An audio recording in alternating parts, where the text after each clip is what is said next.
Donc avec un statif qui sera vertical, donc une incidence oblique qui va étudier le sein dans son plus grand axe en incluant la région axillaire. Après, on va pouvoir ajouter des incidences complémentaires, notamment le profil strict. Donc, les examens mammographiques sont divisés en mammographie dépistage et en mammographie de diagnostic. Donc, la mammographie de dépistage sort du cadre de secours du moment que nous sommes devant une lésion mammaire. Donc, je vais insister sur la mammographie de diagnostic qui sera utilisée chez des femmes qui seront symptomatiques ou celles qui seront convoquées à la suite d'un examen de dépistage qui est anormal. Donc pour la mammographie de diagnostic, donc en plus des deux incidences de base qu'on va réaliser, donc à savoir le cliché de face ou crânio-caudal et le cliché oblique externe, nous allons rajouter de diverses incidences complémentaires, une compression localisée, des clichés agrandis, un vrai profil et surtout une échographie. Donc le but étant de connaître l'anomalie, de la localiser et de la caractériser. Donc, un exemple d'une mammographie diagnostique avec trois incidences, donc une incidence de face, une incidence oblique externe et une incidence de profil. Donc là, je vous montre l'anomalie qui est une masse irrégulière. Donc le but de compléter par ce cliché de profil est de bien situer cette anomalie dans l'espace afin de la retrouver en échographie.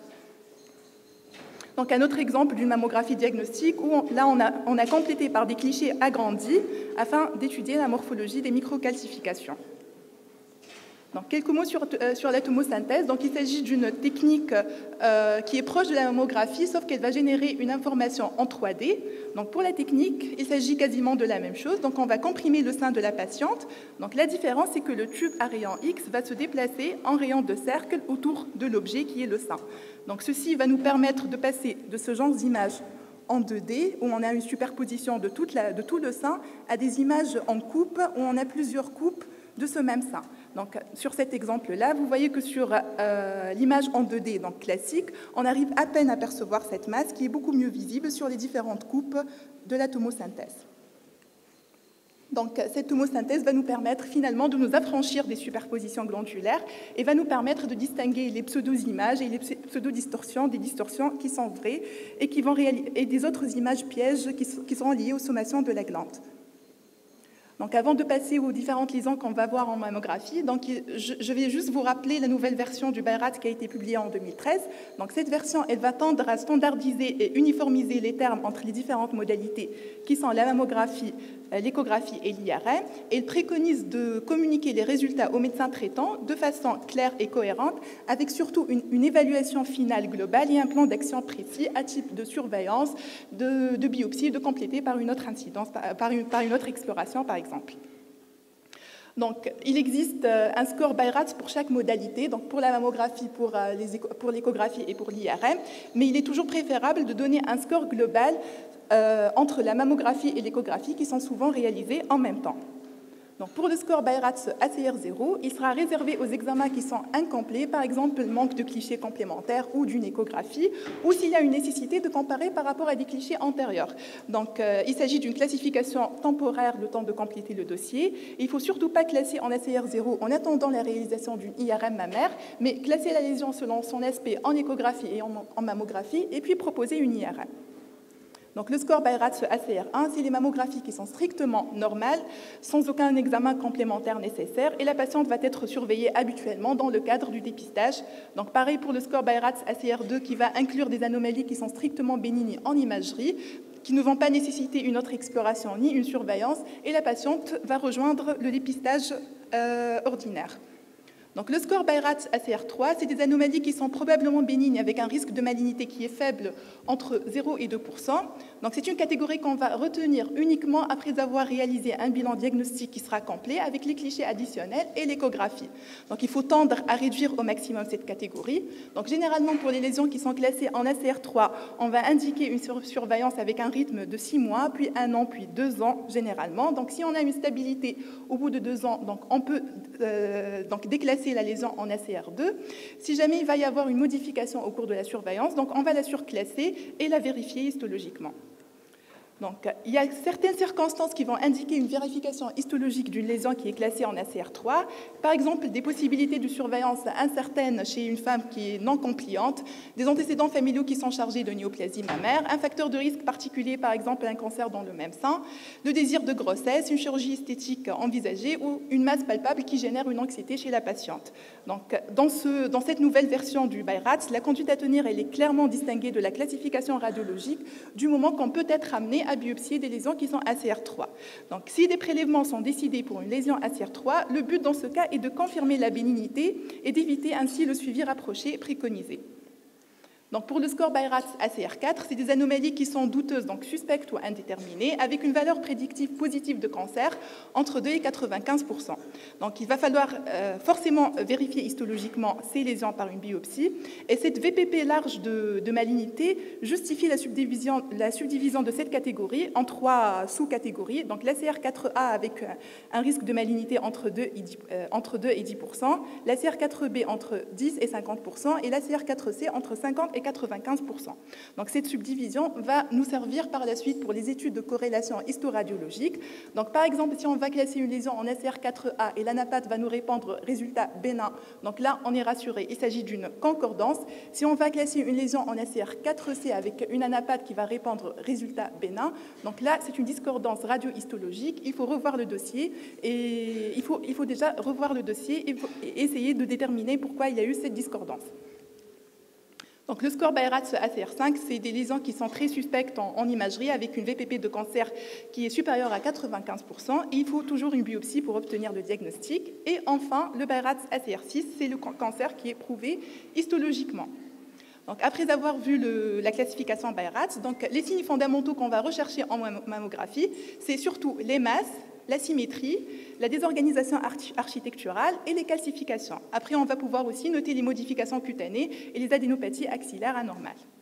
Donc, je commence par les masses. Donc, une masse est un processus expansif qui va occuper un volume dans l'espace, donc qui sera vu au moins sur 2 projections radiographiques différentes. Et les masses seront décrites selon leur forme, leur contour et leur densité. Donc là, je vous montre des exemples. Donc ici, c'est une masse typiquement bénigne en mammographie, donc qui a une forme qui est régulière ovalaire, des contours qui sont circonscrits avec une densité qui est faible. Donc ce genre de masse, on va le classer en ACR2 ou 3 selon les constatations échographiques. Donc là, en l'occurrence, il s'agit d'un adénofibrome vieilli, donc on peut le classer en ACR2. Donc, à l'inverse, des masses qui sont suspectes en mammographie, c'est des masses qui seront très denses, avec une forme irrégulière, des contours irréguliers au maximum spiculés. Donc, ce genre de masse, on le classe en ACR5 en mammographie. Et il faut savoir que les lésions mammaires qui contiennent de la graisse sont typiquement bénignes, comme des amartomes intramammaires ou des ganglions intramammaires. Donc, c'est des lésions qu'on classera en ACR2. Donc après avoir vu les masses, donc on passe aux asymétries. Donc l'asymétrie, par définition, en mammographie, va apparaître comme une zone de tissu qui n'a pas son équivalent dans l'autre sein. Donc d'où l'intérêt de lire les clichés en miroir. Donc on a 4 types d'asymétrie. Donc il y a l'asymétrie tout court, l'asymétrie focale, l'asymétrie globale et l'asymétrie évolutive. Donc on passe aux exemples. Donc là, je vous montre cet exemple d'une asymétrie qui n'a pas son équivalent. Donc, c'est une zone de tissu qui n'a pas son équivalent sur le cliché contralatéral de face. Donc, sur l'incidence oblique, on n'arrive pas à retrouver cette même image. Donc, il s'agit d'une asymétrie tout court. Généralement, ce genre d'image, c'est des images qui sont construites par des sommations glandulaires. Donc, l'attitude, c'est soit de compléter par une tomosynthèse et de vérifier qu'il s'agit d'une image qu'on va voir sur plusieurs coupes, donc qui va être une sommation d'une glande, de vérifier en échographie l'absence de substratum échographique, et on va pouvoir classer ce genre de lésion en ACR2. Donc, l'asymétrie focale, quant à elle, c'est une asymétrie, donc toujours cette zone de glande, cette zone de tissu plutôt, qui n'a pas son équivalent sur le sein contralatéral, mais cette fois-ci, on va pouvoir la retrouver sur l'incidence sur la deuxième incidence, donc là, en l'occurrence, l'incidence oblique. Donc, toujours la même conduite à tenir, donc on va compléter par la tomosynthèse, vérifier toujours qu'il n'y a pas une anomalie au niveau de l'échographie. Donc, ce genre d'asymétrie focale, on va le classer en ACR3, et le contrôle sera fait par une incidence de mammographie, donc l'incidence ou l'anomalie, elle est la mieux visible. Donc, l'asymétrie globale, c'est une asymétrie de densité de tout le sein. Donc, en l'occurrence, là, le sein gauche par rapport au sein droit. On va vérifier que l'examen clinique, il est normal avec une échographie qui est normale. Donc, généralement, c'est des variants de la normale et c'est des seins qu'on classera en ACR2. Et enfin, l'asymétrie qui va nous intéresser le plus, c'est les asymétries qui sont évolutives. Donc là, je vous montre cet exemple avec une asymétrie. Donc cette image de tissu qui n'a pas son équivalent sur le sein contralatéral. Donc au cours de suivi, donc cette image s'est modifiée au cours du temps. Donc là, vous voyez qu'elle a augmenté en taille avec des contours qui deviennent de plus en plus convexes. Donc c'est une asymétrie qu'on classera ACR4 qu'il va falloir vérifier histologiquement. Donc la conduite à tenir, c'est toujours d'aller chercher la cible en échographie pour la biopsie. Donc si on a une cible échographique, la biopsie sera faite en échographie, sinon ça sera une biopsie sous stéréotaxie. Donc après avoir vu les asymétries, donc on passe aux distorsions architecturales, qui est une altération de l'architecture habituelle d'un sein sans véritable masse visible, et c'est un des signes qui est le plus discret du cancer du sein. Donc là, je vous montre un exemple d'une distorsion avec ces spicules qui sont en train de converger vers un centre donné du sein avec une rétraction cutanée. Donc là, cette distorsion, on va la classer en ACR4. Si jamais on a une distorsion avec la masse irrégulière suspecte avec, donc là, on va classer en ACR5. Donc une distorsion hors contexte d'une opération ou d'un antécédent qui fait que la patiente a une désorganisation architecturale sera classée en ACR4. Il va falloir la vérifier histologiquement. Donc là, je vous montre un exemple de l'intérêt de la tomosynthèse dans des seins qui sont hétérogènes et denses. Donc sur cette incidence oblique externe, donc là, on voit un sein qui a l'air d'être normal. Donc là, le parenchyme, il est dense et hétérogène. Mais sur l'une des coupes de la tomosynthèse, on arrive à mettre en évidence cette zone de désorganisation qui s'est avérée être par la suite un carcinome invasif. Donc, enfin, la mammographie va nous permettre aussi de détecter les microcalcifications. Donc, le nouveau lexique, la nouvelle classification Beiratz les sépare en microcalcifications typiquement bénignes ou suspectes de malignité. Donc, elles seront décrites selon leur morphologie et leur répartition dans le sein. Donc, pour la morphologie, donc, on va compléter par les clichés agrandis afin de l'étudier. Et pour la répartition dans le sein, donc, on va s'aider des clichés de face et du profil à 90 degrés. Donc, des exemples de microcalcifications qui sont typiquement bénignes, donc c'est les microcalcifications dystrophiques au sein d'adénofibromes vieillis ou de kystes, les microcalcifications annulaires, les microcalcifications lécalciques qui vont sédimenter sur le cliché de profil. Donc il s'agit de microcalcifications sécrétoires, donc on va les classer en ACR2. Des exemples de microcalcifications suspectes de malignité, donc c'est les microcalcifications amorphes, fines pléomorphes, grossières hétérogènes ou fines linéaires branchées. Donc, après avoir étudié la morphologie, donc on passe à l'étude de la distribution spatiale. Donc, cette distribution peut être segmentaire avec un aspect grossièrement triangulaire et un sommet qui va pointer vers le mamelon, linéaire, groupé, régional ou diffuse. Donc, comment classer ces foyers de microcalcification? Donc, on va combiner ces deux items, à savoir la morphologie d'une part et la distribution d'autre part. Et vous voyez que la majorité des foyers de microcalcification seront classés en ACR4, donc d'où la nécessité de les vérifier histologiquement. Donc, toujours la même attitude, chercher une cible échographique, sinon faire la biopsie sous stéréotaxie. Donc, enfin, la mammographie peut aussi nous renseigner sur les anomalies cutanées dans les seins inflammatoires, comme ici un épaississement cutané et de la plaque aréolo-mamelonnaire. Et sur cet exemple, je vous montre la différence entre un ganglion axillaire qui est normal, qui a un cortex fin et un hile graisseux qui est large, à côté duquel il existe un ganglion qui est pathologique, augmenté de taille, avec un cortex qui est très épaissi. Là, il s'agit d'un ganglion banal et là, il s'agit d'une adénopathie métastatique. Donc, je passe à l'échographie. Donc, l'échographie, généralement, est utilisée conjointement avec la mammographie diagnostique. Et c'est l'examen initial qu'on va demander chez des patientes symptomatiques jeunes, du moment que les seins sont denses et les performances de la mammographie seront moins bonnes. Donc, le rôle principal de l'échographie est de faire la part entre les masses kystiques et les masses solides. Comment est-ce qu'on va décrire une masse en échographie? Donc, on va la décrire selon sa forme, ses contours, son orientation spatiale, si le grand axe s'il tend à être parallèle à la peau ou perpendiculaire au plan cutané, son échogénicité, son écostructure, c'est les solides mixtes ou solides kystiques ou mixtes, les modifications postérieures du faisceau ultrasonore qui peuvent être soit un renforcement, une atténuation ou des modifications combinées, sa vascularisation au Doppler et sa dureté en élastographie si on dispose de l'option sur la machine. Donc, pour avoir les critères de bénignité d'un kyste à l'échographie, ce dernier doit être parfaitement anéchogène, donc renforcer les échos en postérieur avec une paroi qui est fine. Donc, c'est des lésions qu'on va classer sans problème en ACR2. Donc là, un exemple d'un kyste qui est complexe. Donc, en plus de la formation kystique, là, on voit des nodules muraux échogènes. Il peut aussi s'agir d'une paroi épaisse irrégulière, des cloisons internes épaissies, a fortiori s'ils vont présenter une vascularisation au Doppler. Donc, ce genre de kyste, on va le classer en ACR4 et on va les vérifier histologiquement. Donc pour une masse solide, donc pour réunir les critères de bénignité, donc cette masse elle doit avoir un grand axe qui est parallèle au plan cutané, une forme ovale régulière, une écostructure homogène et des contours qui sont réguliers. Donc là, en l'occurrence, on a classé cette masse en ACR3, il s'agissait d'un fibroadénome. Donc, à l'inverse, les masses qui sont suspectes en échographie sont des masses qui ont une forme plutôt irrégulière, des contours irréguliers qui tendent à être perpendiculaires au plan cutané, une écostructure qui est fortement hypoéchogène, avec typiquement cet halo hyperéchogène autour de la masse. Donc, ce genre de masse en échographie, on le classera ACR4C ou 5 selon les constatations de la mammographie. Enfin, l'échographie va aussi pouvoir noter les modifications situées au-delà des masses. Par exemple, les anomalies galactophoriques, avec ici un exemple d'un canal galactophorique dilaté, de seins inflammatoires avec l'épaississement cutané, l'œdème sous-cutané avec la dilatation des lymphatiques en sous-cutané. Donc, je passe à l'IRM. Donc, l'IRM est un examen qui est non irradiant, qui va nécessiter une injection de produits de contraste. Il va générer des images en 3D.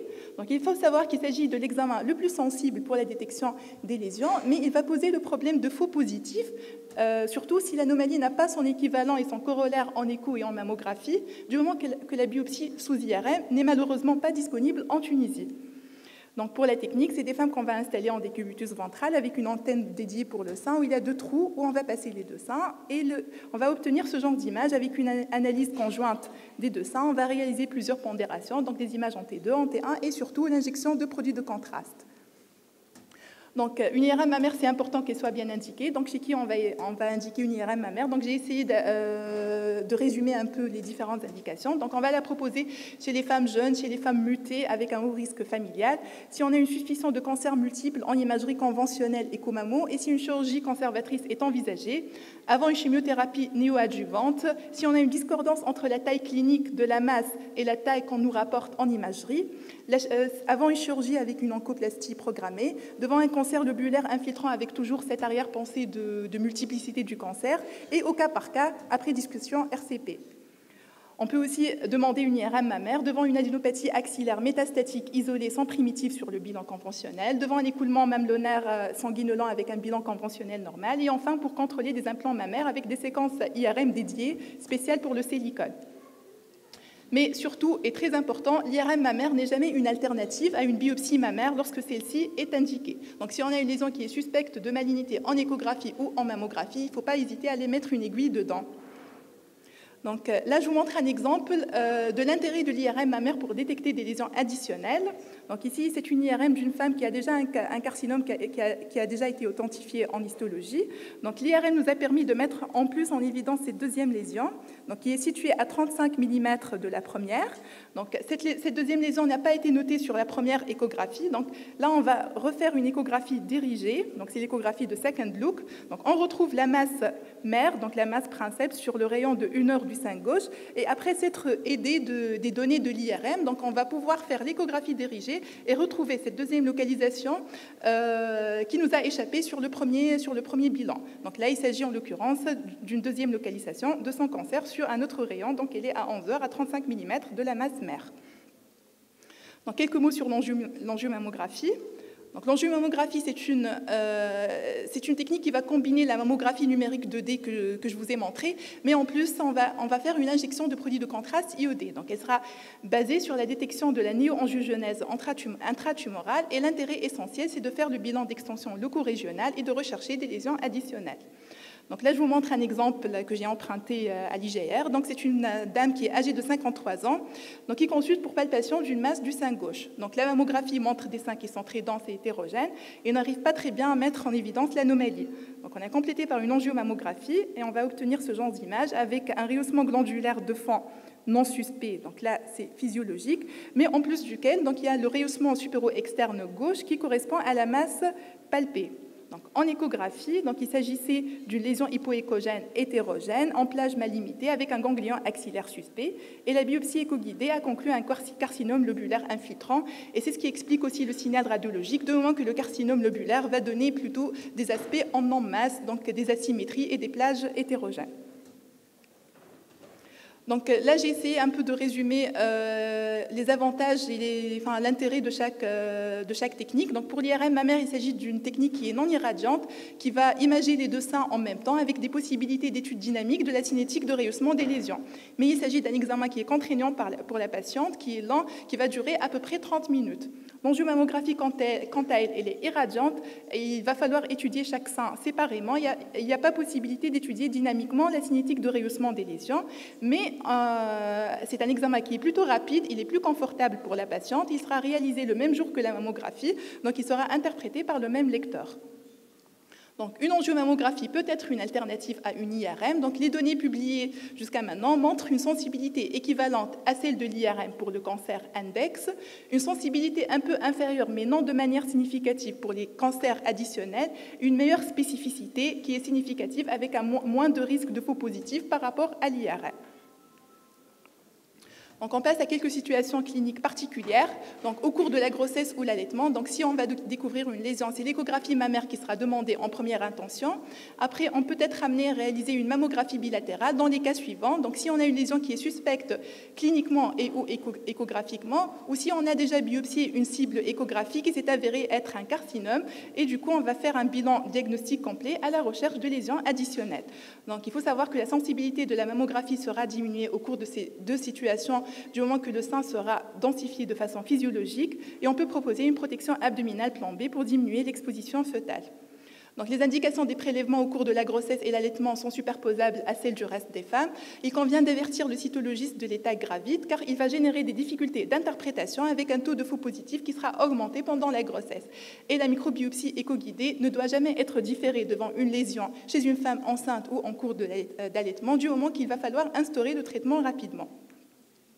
Donc, chez l'adolescente, c'est toujours l'échographie de première intention. Après, on peut exceptionnellement être amené à réaliser une incidence oblique si on a des éléments de suspicion de malignité ou pour confirmer un amartome qui est d'évaluation difficile en échographie. Donc, chez l'homme, la majorité des anomalies cliniques chez l'homme sont plutôt bénignes, avec la gynécomastie qui vient en tête de liste. Donc, le principal diagnostic différencié, c'est la lipomastie. Donc, nous, qu'est-ce qu'on va faire? Donc, on va faire l'échographie, mais en plus de l'échographie, on va réaliser une incidence oblique chez l'homme pour vérifier qu'il s'agit d'une gynécomastie avec cet aspect d'hypertrophie du parenchyme mammaire. Donc, si on a un cancer chez l'homme, l'attitude diagnostique va rejoindre celle des femmes. Donc voilà, pour résumer, il s'agit d'une stratégie modale devant une lésion mammaire. Donc c'est le couple mammographie-échographie qui vient en tête de liste devant une anomalie clinique. Donc la tomosynthèse en complément pour les seins qui sont hétérogènes avec des sommations glandulaires et pour mieux détecter les distorsions. L'échographie seule sera proposée de première intention chez la femme jeune sans risque particulier, chez la femme enceinte, allaitante et chez l'adolescente. L'IRM parfois, mais toujours en respectant les indications, car elle peut poser le problème de faux positifs avec une biopsie sous IRM non disponible malheureusement. Donc, les nouveautés dans la nouvelle version du BI-RADS, c'est d'essayer d'uniformiser les termes entre les trois modalités mammo, écho, IRM et de préconiser de communiquer les résultats aux médecins traitants d'une manière claire avec un classement final et un plan d'action précis, par exemple un rythme de surveillance ou une vérification histologique. Merci beaucoup.